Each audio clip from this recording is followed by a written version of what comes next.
The morning sun painted golden streaks across the ancient walls of Sandringham estate as 10-year-old Prince George walked alongside his parents toward the traditional Christmas morning service. Catherine, the Princess of Wales, adjusted her elegant coat while keeping a watchful eye on her eldest son, who seemed to grow taller with each passing day. William walked on the other side, his hand resting gently on George's shoulder, feeling the solid frame beneath his son's carefully pressed Sunday best. "Stand up straight, darling," Catherine whispered softly to George as they approached the gathering crowd of well-wishers and photographers.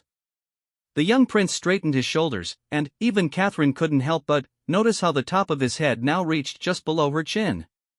It seemed like yesterday when she had to bend down completely to speak to him at eye level. The crowd that had gathered outside St. Mary Magdalene Church buzzed with excitement as the royal family approached. Among the sea of faces, elderly Margaret Thompson clutched her phone with trembling hands, trying to capture the perfect photograph. She had been coming to see the royals on Christmas morning for over 30 years, watching William grow from a boy into a man, and now witnessing the same transformation in George. "My goodness, look how tall young George has gotten," Margaret whispered to her daughter Sarah, who stood beside her with her own children. "He's nearly as tall as his mother now. I remember when Prince William was that age, thinking he'd be a giant, and look at him now." Sarah nodded, watching George walk with the confident stride that seemed natural to him now. "Mom, do you think he'll be taller than his father?" she asked, noting how George's legs seemed to have grown several inches since the last public appearance she'd seen. As the family moved through the crowd, George found himself making eye contact with people more easily than before. The children who had once looked down at him now met his gaze directly, and some of the smaller ones actually had to look up. It was a strange feeling, this gradual shift in perspective that seemed to happen so slowly day by day, yet so dramatically when seen through the lens of public appearances. "George, wave to the people," William encouraged gently, and George raised his hand in the familiar royal gesture.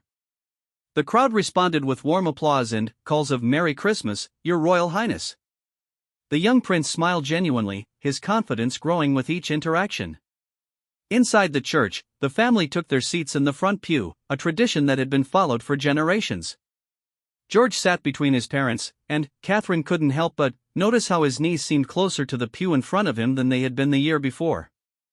The hymn books that he used to struggle to hold properly now seemed almost small in his hands. During the service, Reverend Canon Jonathan Riviere delivered a sermon about growth and change, speaking of how we all evolve and develop throughout our lives. George listened intently, perhaps understanding the message in a way that was more personal than the Reverend could have known. The young prince was experiencing his own kind of transformation, not just physically but in the way people perceived him and the way he was beginning to see himself. After the service, the traditional walkabout began. This was always George's favorite part, the chance to meet people and hear their stories. As they walked along the gravel path, a little girl named Emma, no more than 6 years old, ran up to the barrier with her parents' permission. "Prince George," she called out excitedly. "You're really tall." George laughed, a sound that was beginning to carry the deeper tones of adolescence. "Thank you," he said, crouching down slightly to be closer to her level. "What's your name?" "Emma," she replied shyly. "I want to be tall like you when I grow up." "I'm sure you will be," George assured her with a warmth that reminded observers of his father's natural way with children. "Just eat your vegetables and get lots of sleep." Catherine watched this interaction with a mix of pride and wonder. Her son was handling these moments with increasing maturity, showing kindness and consideration that went beyond what might be expected of someone his age. The physical growth was remarkable enough, but the emotional and social development that accompanied it was even more impressive. As they continued their walk, photographer James Mitchell, who had been documenting royal events for over 2 decades, focused his camera on the family. Through his lens, he could see what others were only beginning to notice. George's proportions were changing rapidly. His legs seemed to account for more of his height, his shoulders were broadening, and his face was losing the last traces of childhood roundness. "Get a shot of George next to his parents," his editor's voice crackled through his earpiece. "The height difference is remarkable." James adjusted his position and captured several frames.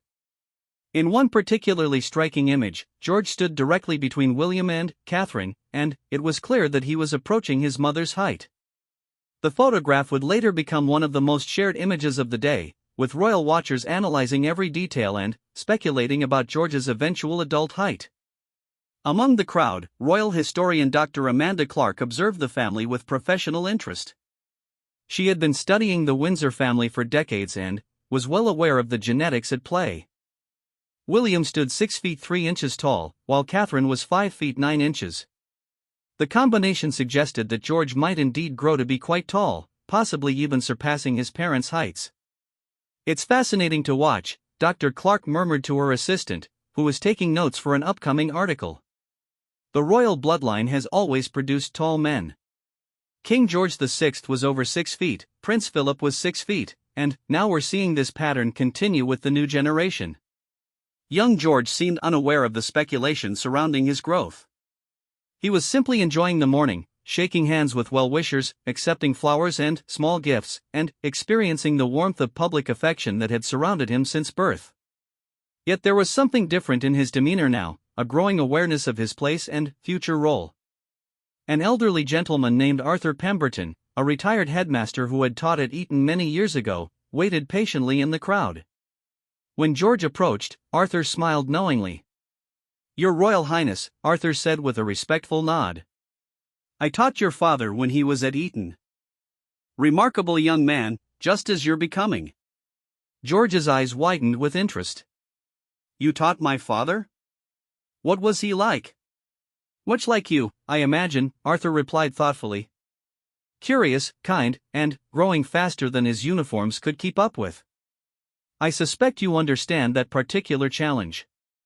George laughed, unconsciously tugging at the sleeves of his coat, which did indeed seem a bit shorter than they should have been. "Yes, sir. Mum says I'm growing out of clothes faster than she can buy them." Catherine overheard this exchange and smiled. It was true that keeping George properly clothed had become an ongoing challenge. His formal wear seemed to require constant adjustment, and casual clothes became too small with alarming frequency.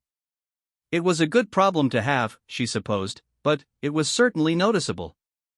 As the walkabout continued, more and more people commented on George's height. Some spoke directly to him about it, while others whispered among themselves. The young prince began to understand that his growth was becoming a topic of public interest, something he hadn't really considered before. "George seems to be shooting up like a weed," commented Mary Foster, a local resident who had brought her twin boys to see the royals. "My boys are the same age, and they look so small next to him." Her observation was echoed throughout the crowd.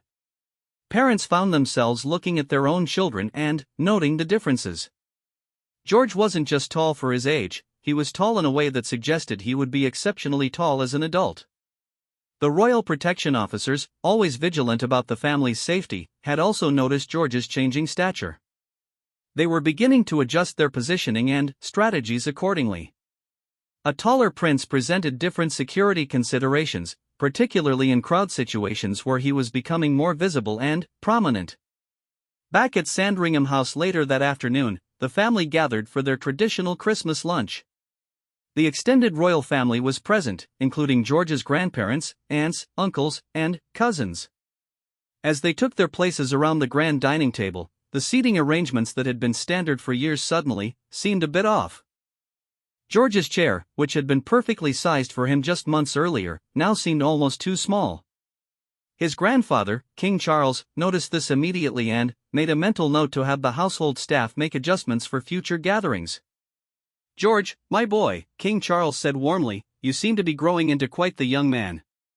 Your posture is excellent, and you're carrying yourself with real dignity." The compliment meant a great deal to George, who had always looked up to his grandfather with deep respect. "Thank you, grandfather. I've been trying to remember everything you've taught me about standing properly and walking with purpose." "It shows," the king replied. "Height is a gift, but how one carries oneself is a choice. You're making good choices." During lunch, the conversation naturally turned to family memories and traditions. George's aunt, Princess Charlotte, shared stories of William's own rapid growth spurts during his teenage years, describing how he seemed to grow several inches over a single summer. "I remember your father's voice changing almost overnight," she laughed. One day he was speaking normally, and the next day he sounded like he'd swallowed a frog. Growth spurts can be quite dramatic in this family. George listened with interest, wondering if his own voice would change as dramatically. He had noticed it dropping slightly over recent months, but nothing as dramatic as what his aunt described about his father. After lunch, the family gathered in the drawing room for their traditional gift exchange. George sat cross-legged on the floor with his younger siblings, Charlotte and Louis, but even in this relaxed position, his height advantage was evident. Charlotte, who was 7, seemed tiny next to her big brother, while 5-year-old Louis looked positively miniature. "George, you're blocking the tree," Charlotte complained good-naturedly, and everyone laughed as George shuffled to one side, his long legs folding awkwardly as he tried to make room for his siblings. "Sorry, Charlie," George apologized, using his pet name for his sister. "I'll try to scrunch down more." "Don't scrunch, darling," Catherine advised. "Just arrange yourself comfortably. There's no need to make yourself smaller for others." It was advice that went beyond the immediate moment. Catherine was beginning to understand that George would need to learn how to inhabit his growing frame with confidence rather than apologizing for taking up space. It was a lesson that would serve him well as he continued to grow and, eventually, took on more public responsibilities. The gift exchange proceeded with the usual excitement and laughter. George received several items of clothing, all in sizes larger than the previous year. There were books, sports equipment, and a few items related to his growing interest in environmental conservation, a passion he had inherited from both his father and grandfather. As the afternoon wore on and the family settled into their traditional Christmas routine, photographers outside continued to process and edit the images from the morning's church service. The pictures of George walking between his parents were already circulating among royal correspondents and social media influencers. Royal correspondent Victoria Shaw was among the first to comment publicly on the images. "Prince George's growth spurt is remarkable," she posted on her social media accounts. "At 10 years old, he's already approaching his mother's height. If genetics are any indication, he could well surpass both parents in the coming years." The post quickly gained thousands of likes and comments, with royal watchers sharing their own observations and predictions. Some compared current photos to images from previous years, creating side-by-side comparisons that made George's growth even more dramatic and obvious. "He's got his father's build and his mother's grace," commented one follower. "Imagine how tall he'll be at 18. The future king is going to be quite imposing," added another. "That Windsor height is definitely coming through strong in this generation."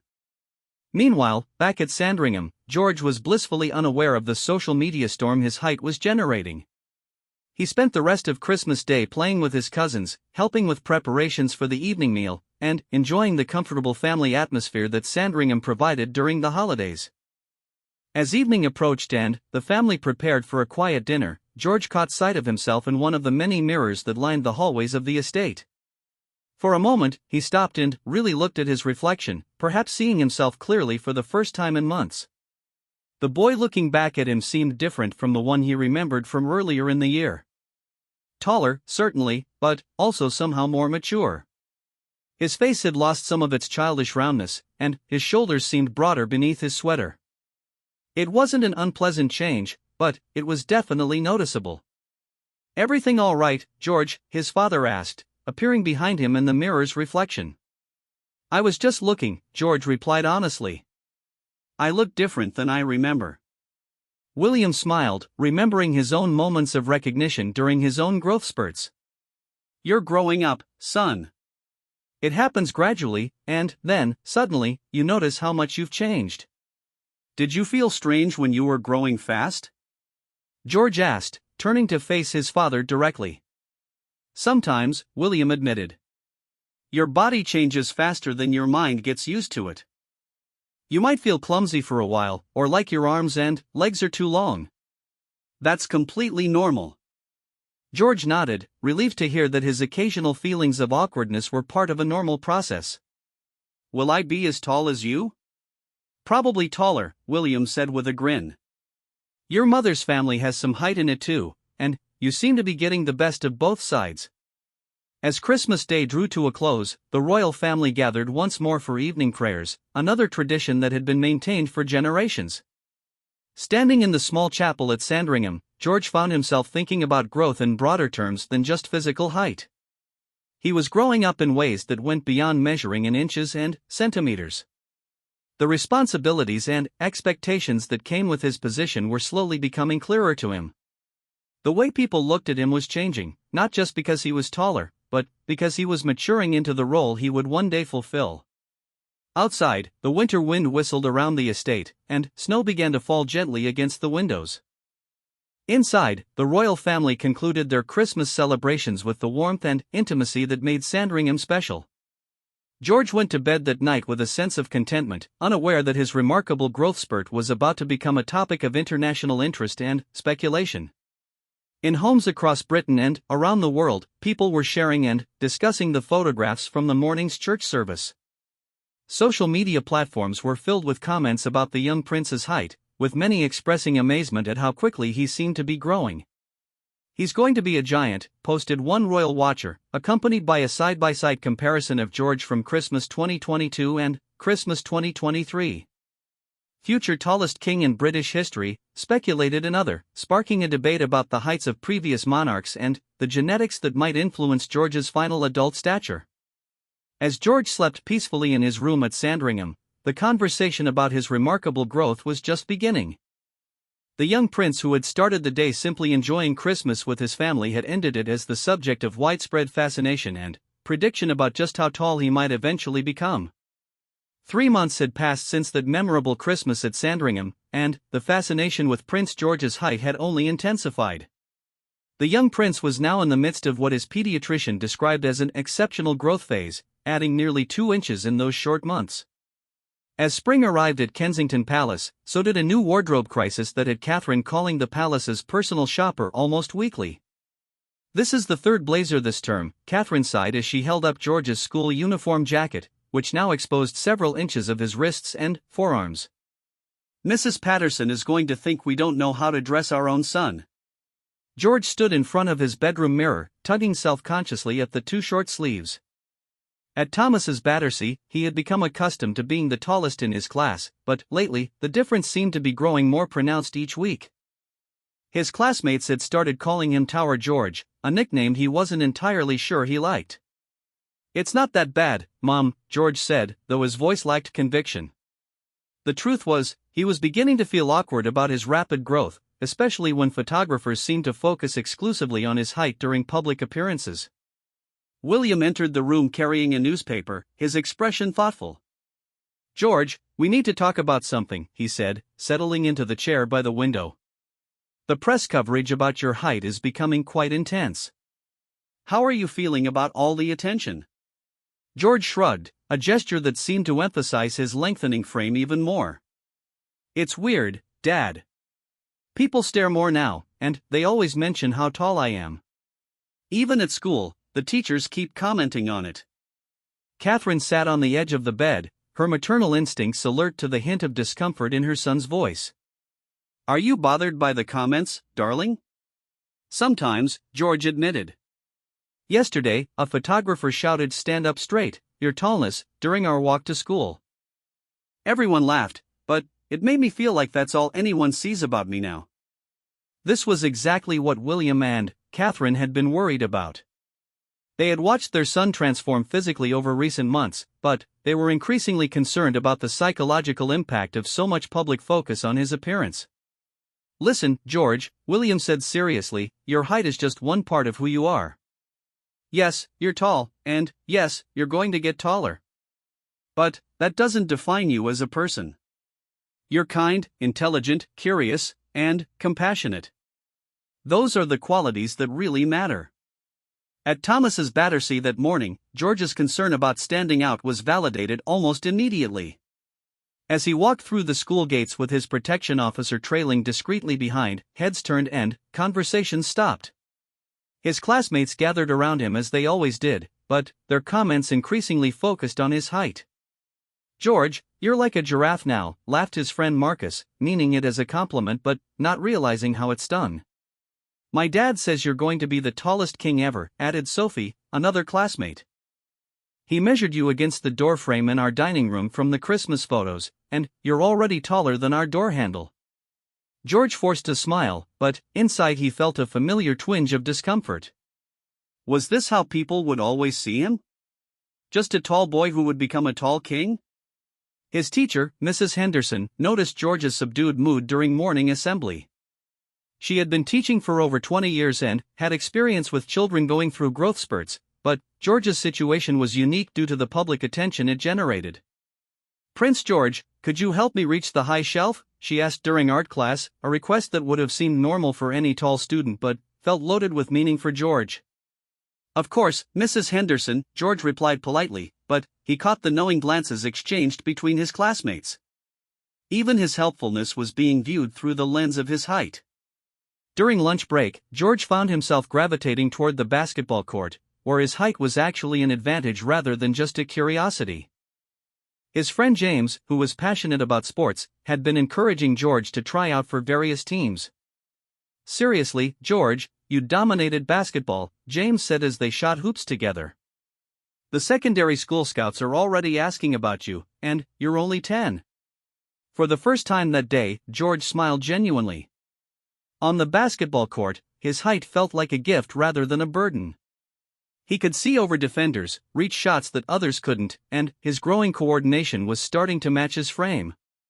"Maybe I will try out next year," George said, sinking a shot from the free throw line. "It feels good to be tall here."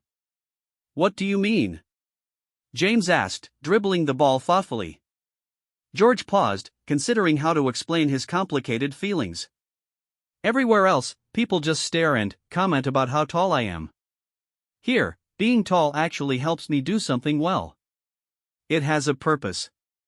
James nodded understanding, even though he couldn't fully grasp the unique pressures George faced. "Well, you're still the same George to us, just taller." Meanwhile, at Kensington Palace, Catherine was having her own conversation about George's growth with her private secretary and the palace's media team. The attention surrounding her son's height was beginning to interfere with normal family activities and school life. "The photographers are becoming increasingly aggressive," Catherine's secretary, Amanda, reported during their weekly meeting. "They're using longer lenses and positioning themselves specifically to capture height comparison shots. George is starting to notice and react to their presence differently." Catherine frowned, remembering her own complicated relationship with media attention during her younger years. "What are our options for managing this?"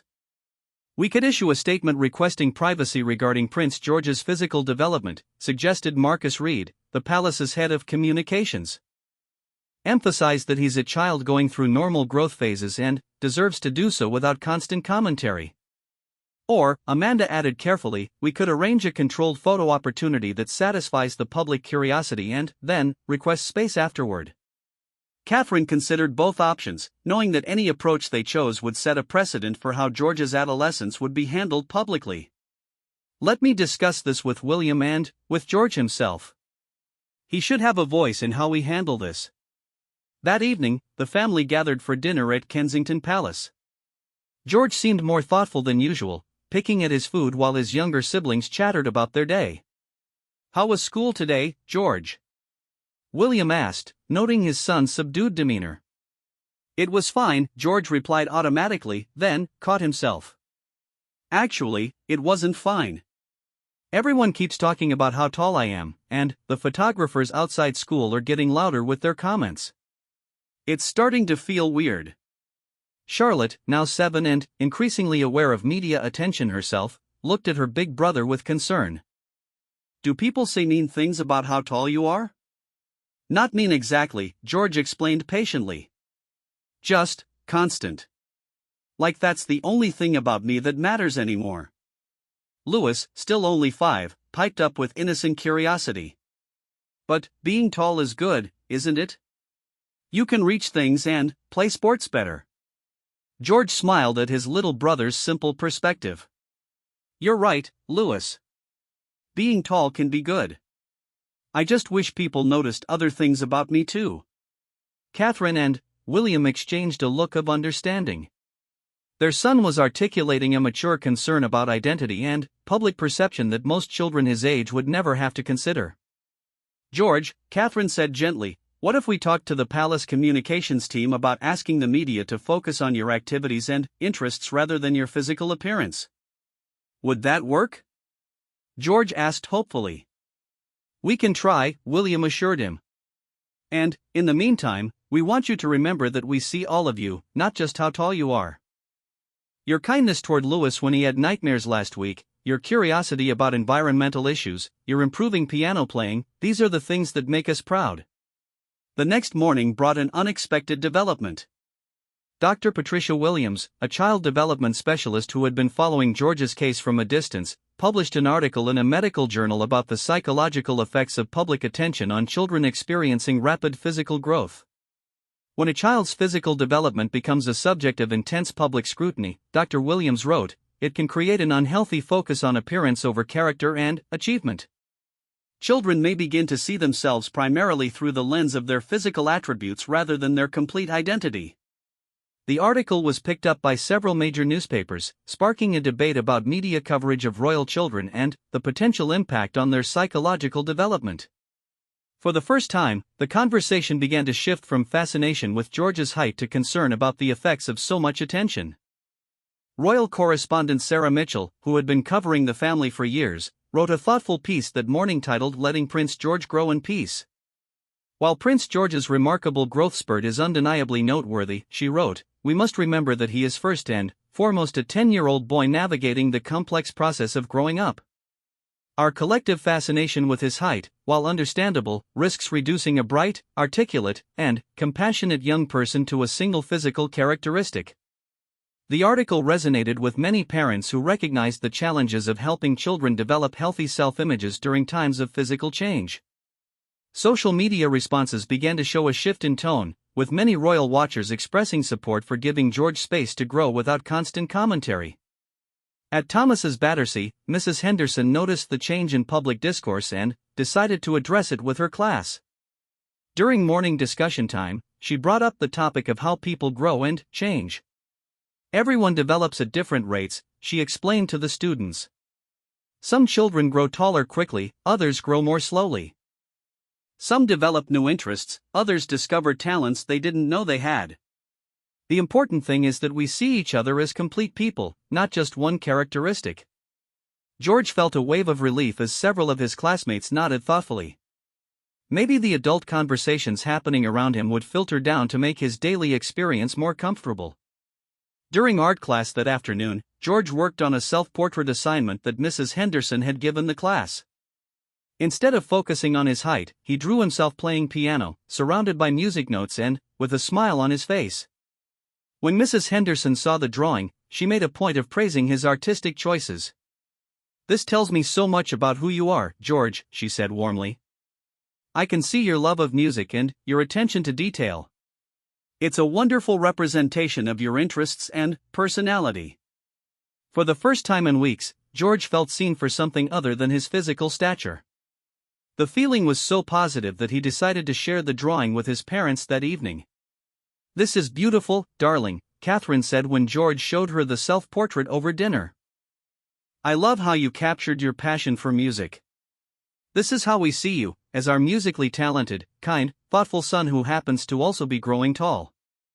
Can we put it on the refrigerator? George asked, a request he hadn't made in over a year. Absolutely, William replied immediately. It deserves a place of honor. That weekend, the family attended a private charity event for one of Catherine's patronages, a children's hospital where George had visited several times before.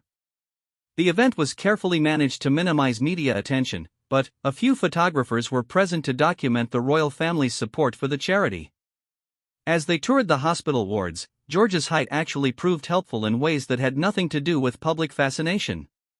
He was able to reach high shelves to help distribute toys, and his presence at eye level with some of the older child patients made conversations feel more natural and equal. You're really tall, observed 8-year-old Emma, a patient recovering from surgery. Do you play basketball? I'm learning, George replied. Do you like sports?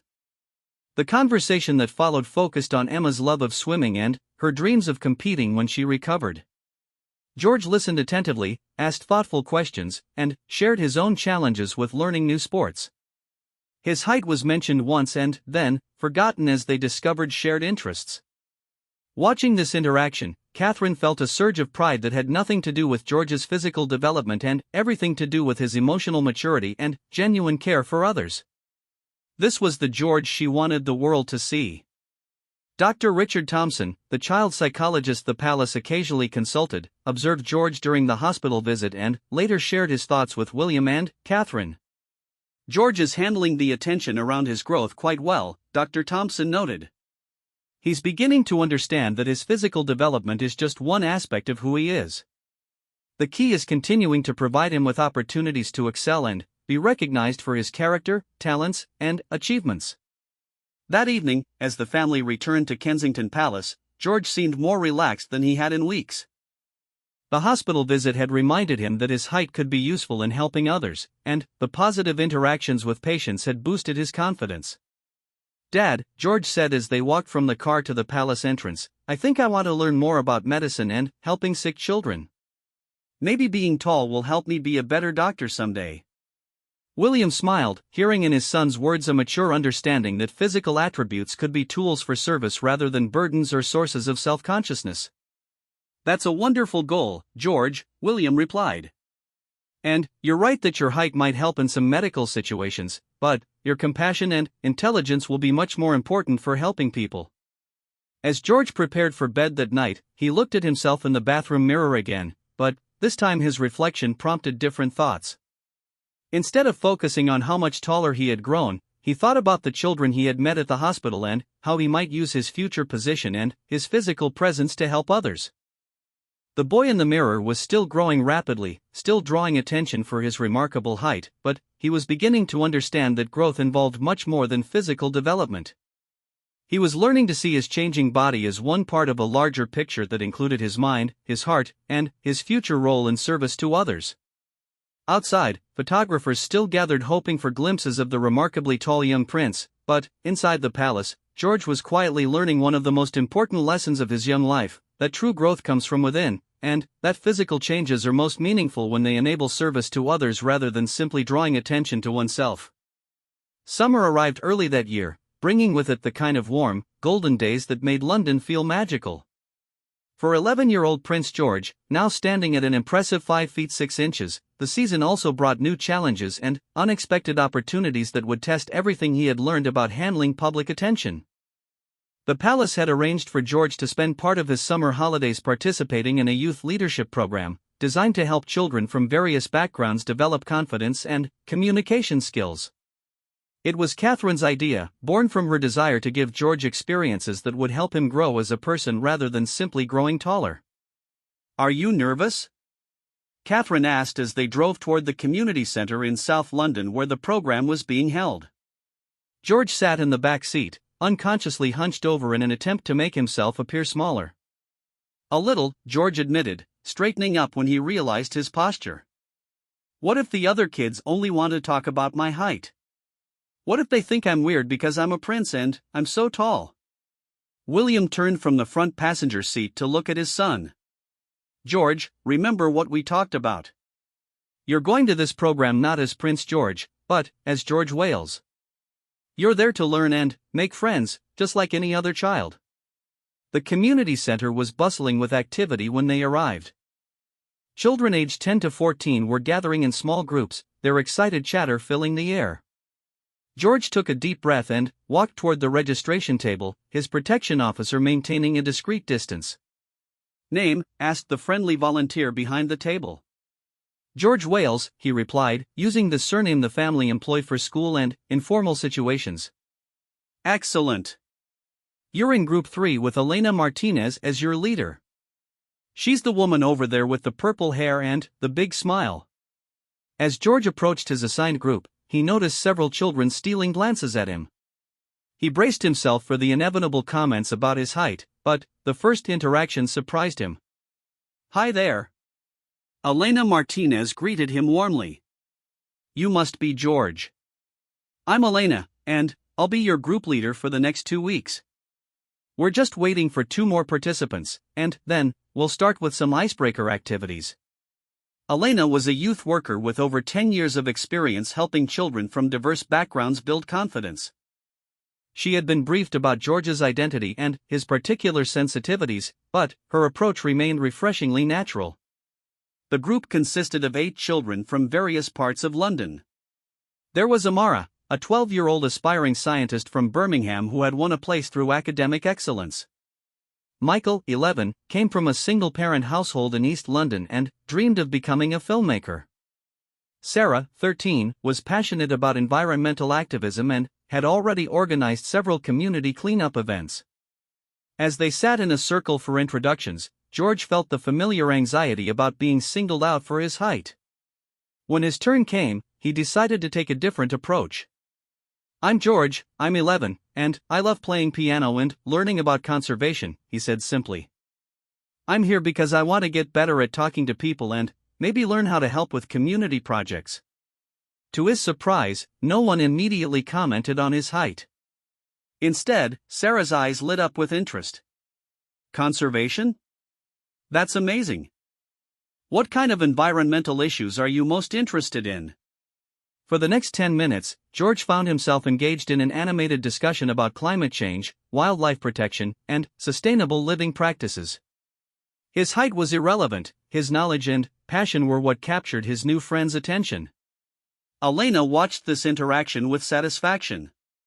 She had designed the program specifically to help children connect over shared interests rather than superficial characteristics, and George's integration seemed to be proceeding naturally. The first activity involved planning a mock community event. Each group had to identify a local problem and propose a solution that would engage both children and adults. George's group decided to focus on creating a community garden that would provide fresh produce for local families while teaching children about sustainable agriculture. "George, you mentioned conservation," Elena noted during the planning session. "Do you have ideas about how we could make our garden environmentally sustainable?" George's face lit up as he began sharing concepts he had learned from his grandfather's work at Highgrove and his own reading about permaculture. His contributions were thoughtful and well-informed, drawing impressed looks from his teammates. "Wow, you really know about this stuff," Michael said admiringly. "Where did you learn all that?" George hesitated, unsure how much to reveal about his background. "My grandfather is really into gardening and conservation. He's taught me a lot about working with nature instead of against it." It wasn't technically untrue, though it was a significant understatement of King Charles's expertise and influence in environmental matters. As the morning progressed, George began to relax in ways he hadn't experienced in months. His teammates treated him as an equal contributor, valuing his ideas without dwelling on his appearance. When they needed someone tall to hang banners for their presentation, the request felt practical rather than voyeuristic. "George, could you help us hang this up?" "You've got the best reach," Amara asked matter-of-factly. "Sure, no problem," George replied, realizing that his height was being treated as simply one useful characteristic among many rather than the defining feature of his identity. During lunch break, the children sat outside in the sunshine, sharing stories about their schools and families. George found himself listening more than talking, fascinated by the different perspectives and experiences of his new friends. "My mom works 3 jobs to keep us in our flat," Michael shared without self-pity. "But she always says that education is the way to build a better life.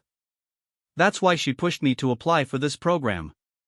Sarah nodded knowingly. "My parents divorced last year, and money's been tight. But they both support my environmental activism because they want me to fight for the world I'll inherit." George was struck by the resilience and determination of his peers. Their challenges were so different from his own, yet their commitment to learning and growing was inspiring. He began to understand that everyone carried burdens and faced difficulties, regardless of their background. "What about you, George?" Amara asked. "What's your family like?" George chose his words carefully. "My parents work a lot, and there's often a lot of public attention on our family. Sometimes it can be overwhelming, but they always try to keep things normal for me and my siblings." The description was accurate without revealing the full extent of his family's public role. His friends nodded with understanding, interpreting his words through their own experiences of parents with demanding careers. That afternoon, Elena introduced a role-playing exercise designed to help the children practice public speaking and conflict resolution. Each participant had to present their group's community garden proposal to a mock city council, with other children playing the roles of skeptical officials. When it came time for George's group to present, they elected him as their primary spokesperson. Standing before the assembled children and Elena, George felt a familiar flutter of nervousness, but this time it wasn't about his height or his identity as a prince. He was simply nervous about doing well for his team.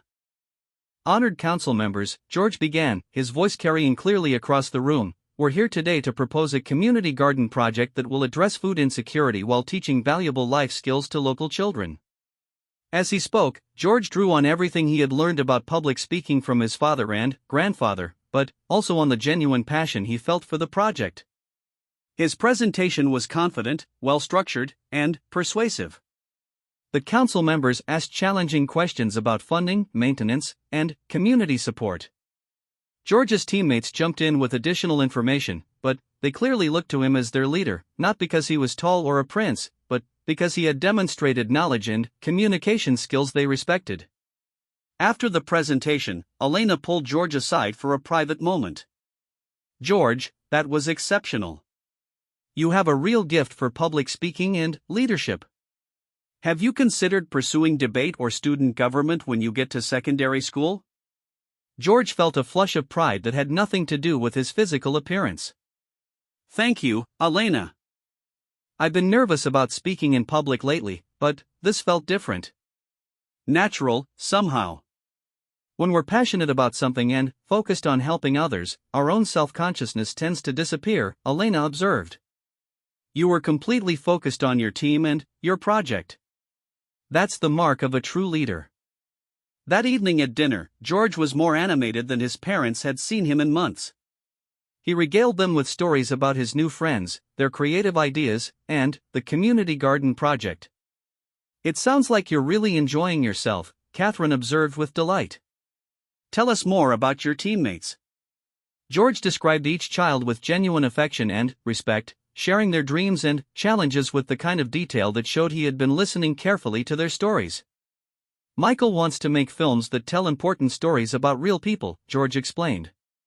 "Sarah has already convinced her school to start composting. And Amara knows more about chemistry than some adults I've met." William smiled, hearing in his son's words a growing awareness of the diverse talents and perspectives that existed beyond the royal bubble. "They sound like remarkable young people," William said. "What have you learned from them?" George considered the question seriously. "I learned that everyone has challenges, but that doesn't stop them from trying to do good things. And I learned that when you focus on solving problems together, things like how tall someone is or where they come from don't really matter."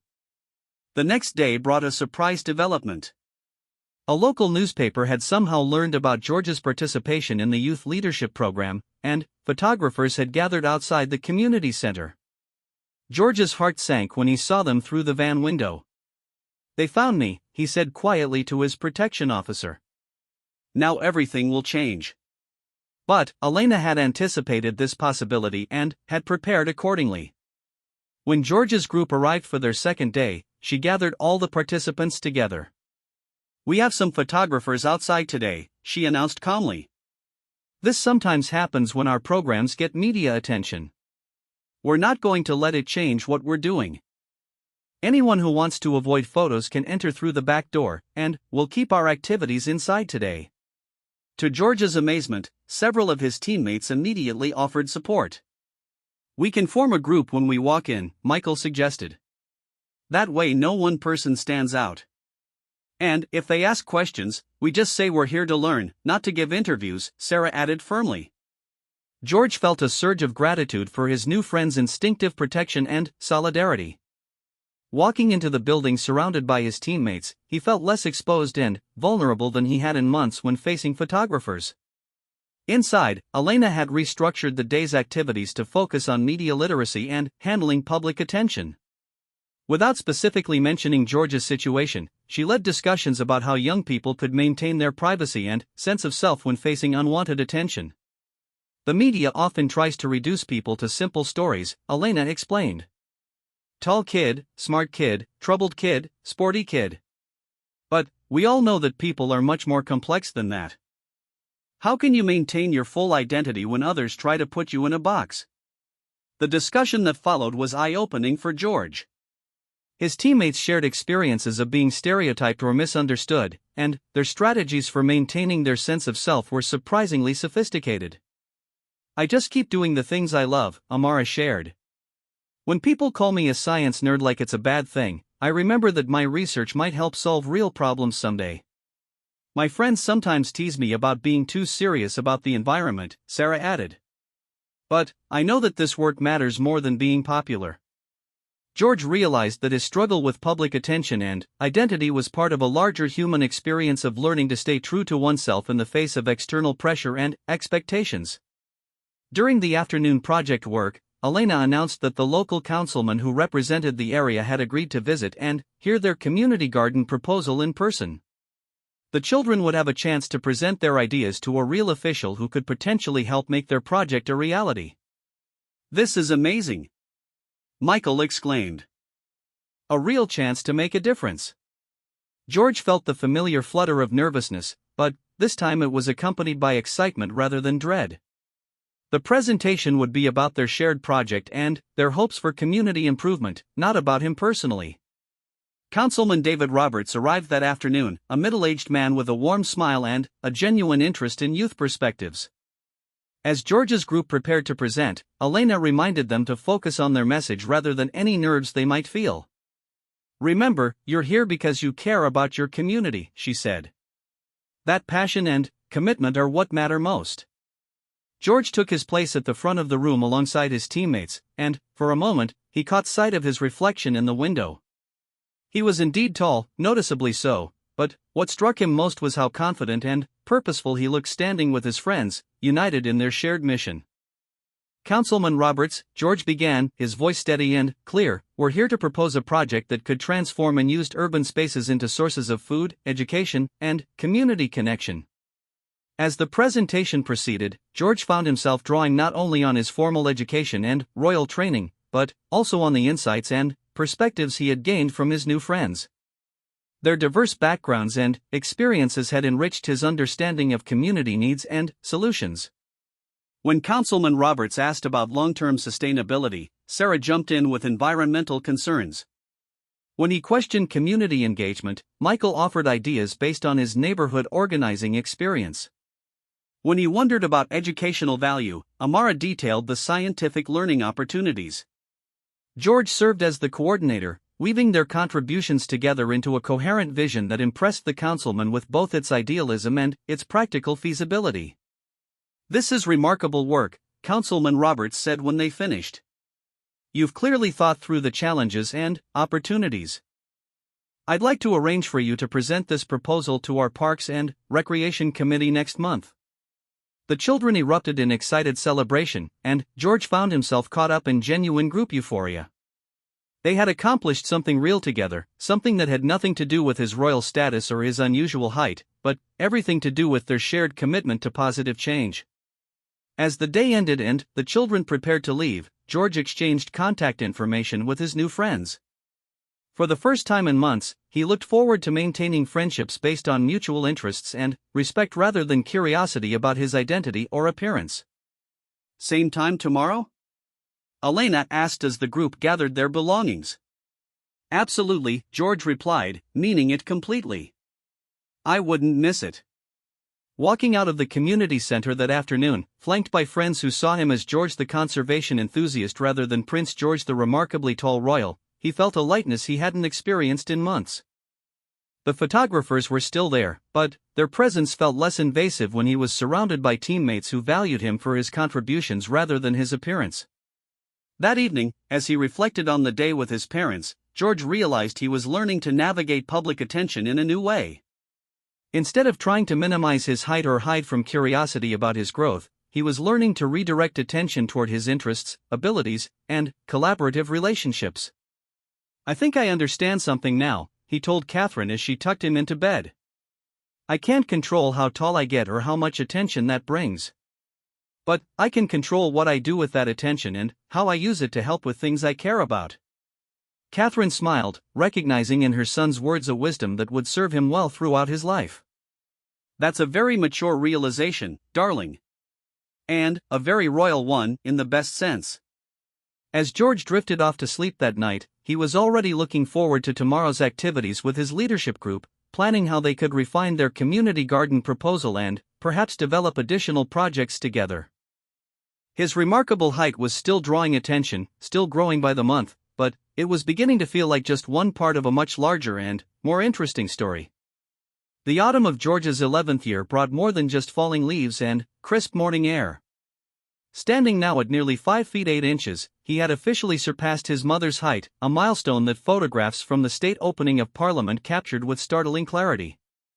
The images that circulated worldwide showed Catherine having to look up slightly to make eye contact with her eldest son, a visual that sparked renewed international fascination with the young prince's remarkable growth. "Good morning, Your Majesty," George said formally as he bowed to his grandfather, King Charles, in the throne room of Buckingham Palace. The state opening was one of the most formal events in the royal calendar, and George's participation marked a significant step in his preparation for future responsibilities. King Charles studied his grandson with a mixture of pride and amazement. "Good morning, George. My word, you've grown again. Stand beside me for a moment." As grandfather and grandson stood together, the king realized with astonishment that George's eyes were now level with his own chin. At 11 years old, the boy was approaching 6 feet in height, a rate of growth that even the palace physicians described as exceptional. "Grandfather," George said quietly, "the photographers are going to make a big deal about my height again today, aren't they?" King Charles nodded knowingly. "Undoubtedly. But remember what we've discussed about managing public attention. Today isn't about your height, it's about your first participation in one of our most important constitutional ceremonies. Focus on the significance of that responsibility." The processional through Westminster began with traditional pageantry that had remained unchanged for centuries. George walked behind his parents, his formal court dress impeccably tailored but already requiring adjustments from when it had been fitted just 6 weeks earlier. As they moved through the halls of Parliament, George was acutely aware of the murmurs and turned heads his presence caused. But, unlike previous public appearances, he had learned to channel that attention toward the gravity and importance of the occasion rather than feeling self-conscious about his appearance. "Remarkable," whispered Lord Pemberton, a longtime parliamentary observer, to his companion. "The young prince carries himself with real dignity. Look at his posture and bearing. He's learned to inhabit his frame properly." Indeed, months of conscious work with deportment coaches and his own growing maturity had taught George to move with confidence rather than the hunched awkwardness that had characterized his early growth spurts.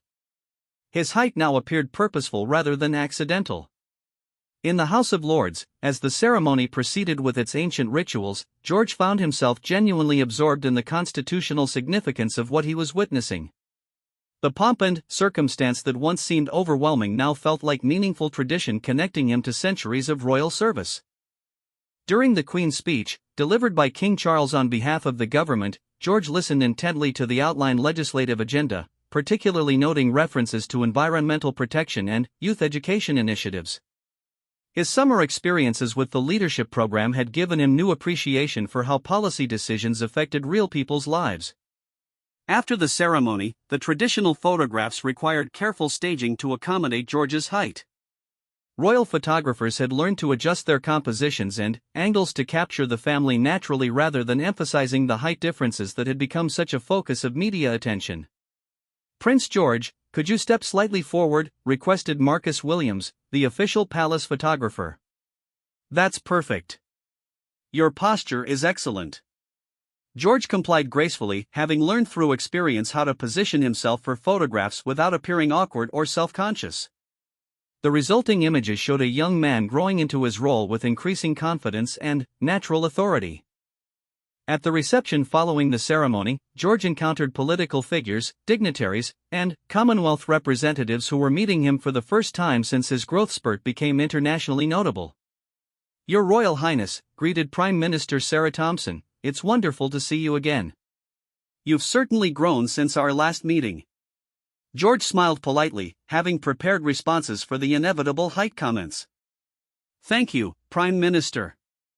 I've been fortunate to participate in several new educational programs this year.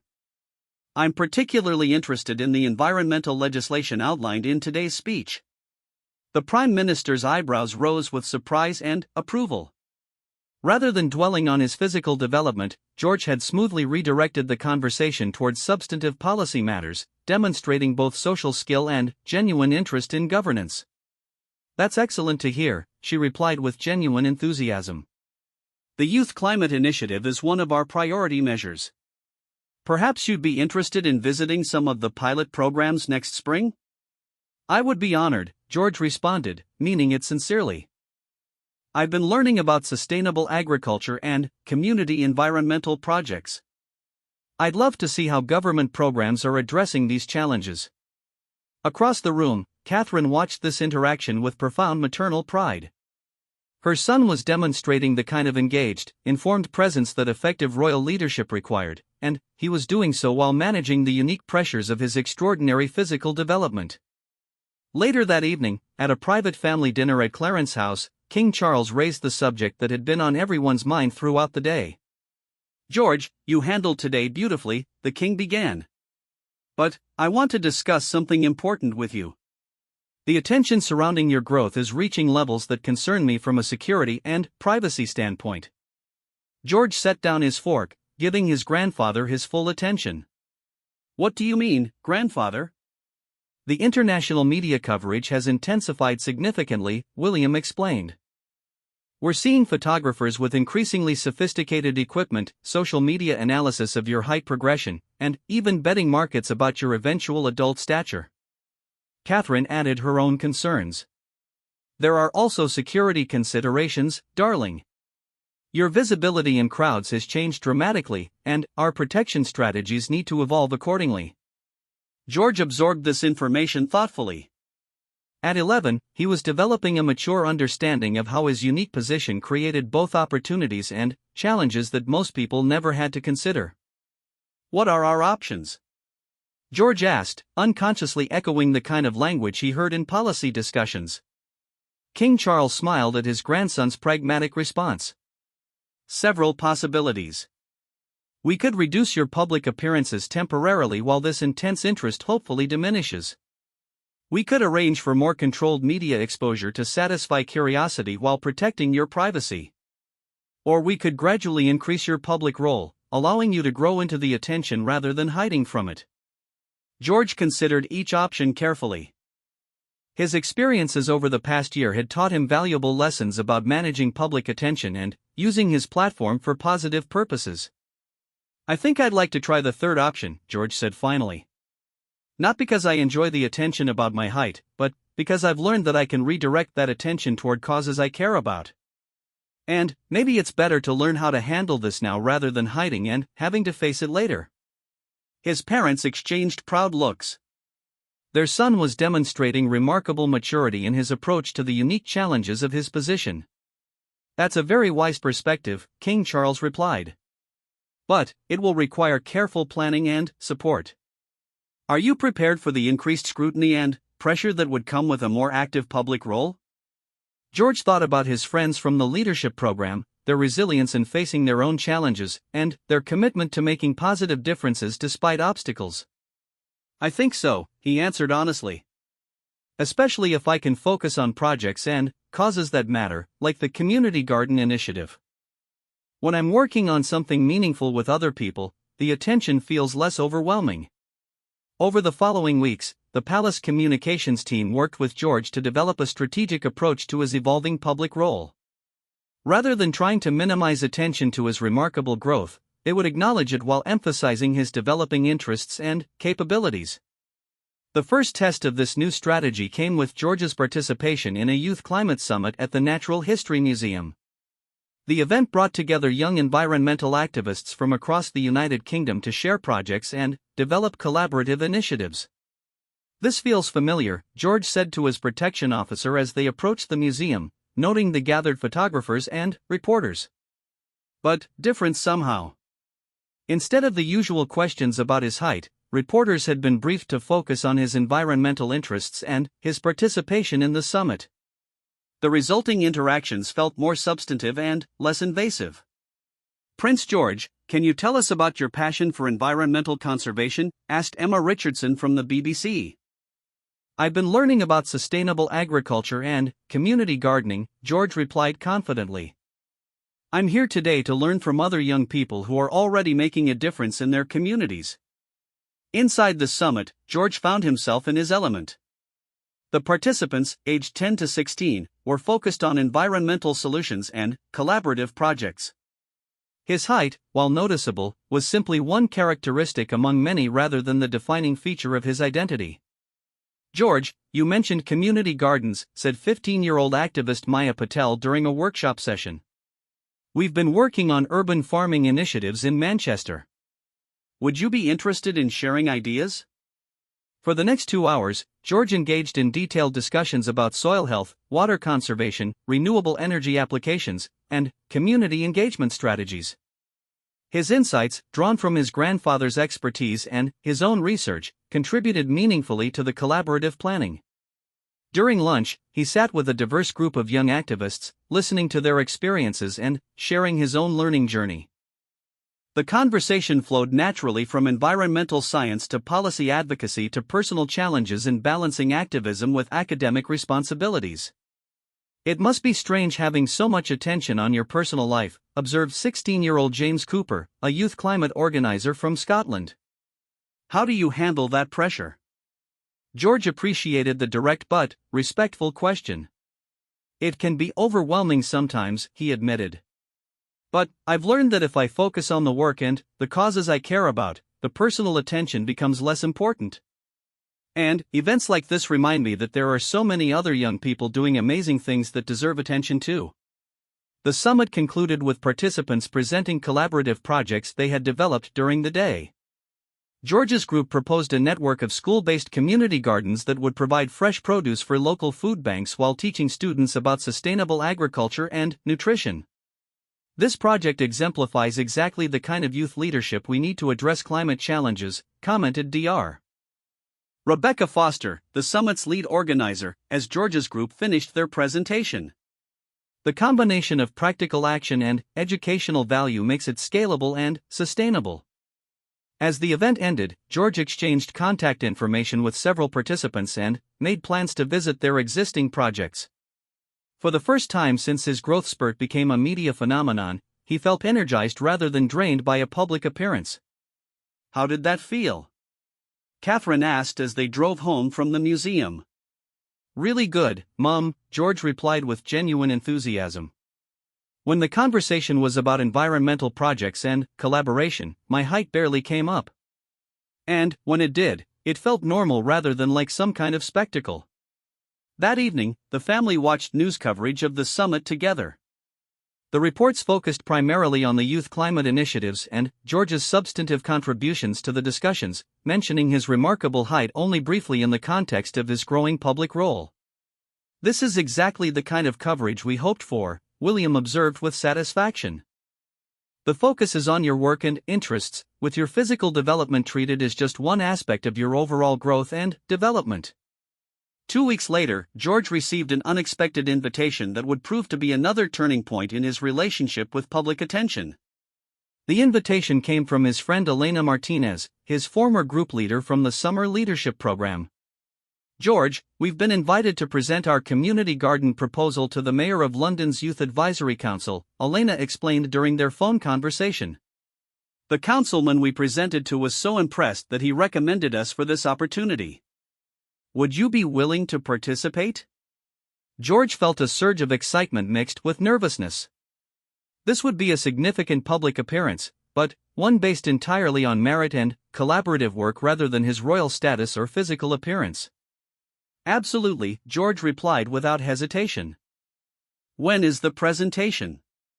The Youth Advisory Council meeting was scheduled for the following month, giving George and his team time to refine their proposal and prepare for questions from municipal officials and other youth representatives. As George worked with his teammates to develop their presentation, he found himself drawing on everything he had learned about public speaking, policy development, and collaborative leadership. His height was irrelevant to the work. What mattered was the quality of their ideas and their ability to communicate effectively. "George, you've really improved as a presenter," Michael observed during one of their practice sessions. "You seem much more confident than when we first met." "I've had a lot of practice lately," George replied with a smile. "And I think I'm finally learning to focus on the message rather than worrying about how I appear to other people." The day of the presentation arrived with typical London autumn weather, crisp air and brilliant sunshine that made the city feel full of possibility.